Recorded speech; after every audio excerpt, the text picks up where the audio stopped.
Salut, j'espère que vous allez bien.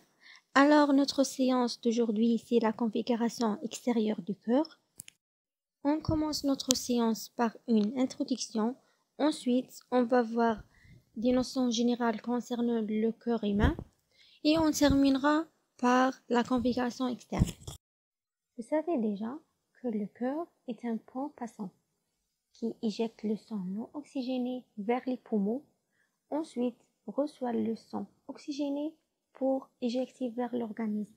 Pour préciser, cette opération est faite par deux pompes côté à côté qui assurent deux circulations.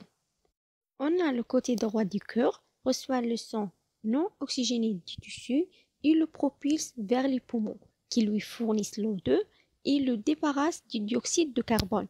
C'est la circulation pulmonaire qui est en bleu dans le schéma. Le côté gauche du cœur reçoit le sang oxygéné qui revient des poumons et le propulse dans tout le corps pour apporter les nutriments et l'O2 au tissu. C'est la circulation systématique qui est en rouge. Maintenant, on va voir des notions générales. Le cœur est un organe musculaire fibreux, logé à l'intérieur du médiastin, repose sur la face supérieure du diaphragme, est situé en avant du colonne vertébrale et en arrière du sternum, bordé latéralement par les poumons. Il s'étend obliquement de la deuxième côte au cinquième espace intercostal, mesure de 12 à 14 cm et son poids varie entre 250 et 350 grammes. Il a une forme conique de couleur rougeâtre. La configuration externe du cœur. Le cœur présente trois faces, trois bords, une base et un sommet. On commence avec les faces. On a une face antérieure ou sternocostale, une face inférieure ou diaphragmatique, une face latérale gauche ou pulmonaire.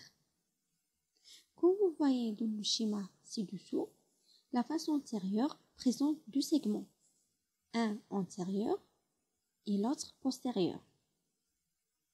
Le segment antérieur est occupé principalement par les ventricules et le postérieur occupé par les atriums. C'est la même chose. La face diaphragmatique, comme la face antérieure, présente deux segments, un antérieur et l'autre postérieur, même la face latérale gauche, mais il répond principalement au côté gauche du cœur, c'est-à-dire l'atrium gauche et le ventricule gauche. Maintenant, on va voir les sillons du cœur. On a aussi trois sillons, le sillon interventriculaire et interatrial et atrioventriculaire. On commence avec le sillon interatrial qui est situé à la base du cœur. Il divise les atriums en deux, un droit et l'autre gauche.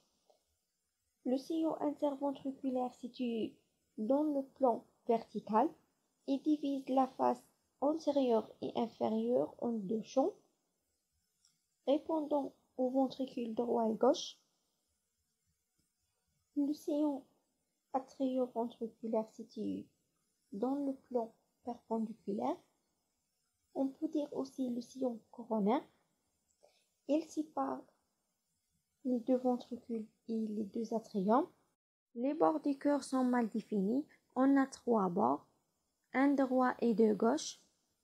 Le bord droit sépare la face antérieure et inférieure et les deux bords gauche, antérieur-latéral et postérieur-latéral, séparent la face latérale gauche des faces antérieure et inférieure. La base du cœur ou la face postérieure. Elle fait face à l'épaule droite, constituée uniquement par les atriums, séparés en deux par le sillon interatrial. Dans le côté gauche s'ouvre le sillon des quatre veines pulmonaires et dans le côté droit s'ouvre le sillon des veines caves supérieures et inférieures. Le sommet a une forme conique, correspond au ventricule gauche, pointe vers le bas en direction de la hanche gauche. Maintenant, on va voir les bruits du cœur.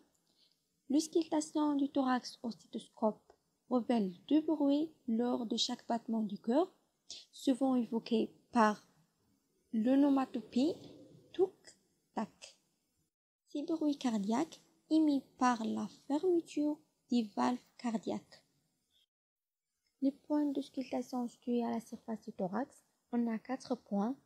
Le premier ici pour la valvule de l'aorte, qui est en rouge, situé au bord droit du sternum, exactement la deuxième espace intercostal. Le deuxième point, c'est pour la valvule du tronc pulmonaire, qui est en bleu. Il est situé en face du premier, c'est-à-dire le bord gauche du sternum, la deuxième espace intercostal. Le troisième point, c'est pour la valvule auriculo-ventriculaire droite, qui est en vert, située au bord gauche du sternum, mais cette fois-ci dans la cinquième espace intercostal. Le dernier point, c'est pour la valvule auriculo-ventriculaire gauche, qui est en violet. C'est pour l'apex du cœur, situé au cinquième espace intercostal, vis-à-vis du milieu de la clavicule. Et voilà, nous sommes arrivés à la fin de notre vidéo. J'espère que vous avez compris. Si vous avez des questions, laissez-les en commentaire. N'oubliez pas d'abonner notre chaîne. Merci.